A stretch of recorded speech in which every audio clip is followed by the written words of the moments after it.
இந்த முடிவில்லாத ஸ்க்ரோலிங் உங்க மூளையை கெடுக்குது. ரீலர்ஸ் எல்லா இடத்துலயும் இருக்கு. ஸ்வைப் பண்ணு பண்ணு, சிரி அடுத்தது மறுபடியும்.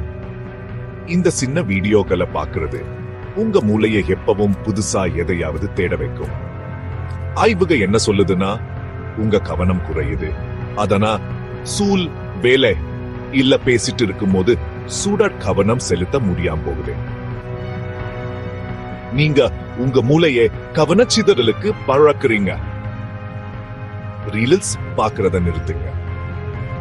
அதுக்கு பதிலா கொஞ்சம் நீளமான வீடியோக்களை பாருங்க. டுடோரியல் இல்ல உங்க கவனத்தை ஈர்க்கிற எது வேணும்னாலும் பாருங்க. இது உங்க மூளைக்கு மறுபடியும் பொறுமையா இருக்க கத்துக் கொடுக்கும்.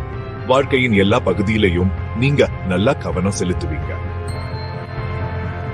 ஞாபகம் வச்சுக்கோங்க, உங்க மனசு உங்க கண்ட்ரோல்ல தான் இருக்கு. ரீல்ஸை விடுங்க, கவனத்தை வளர்த்துக்கோங்க. உங்க கவனம் அதிகரிக்கிறத நீங்களே பாப்பீங்க.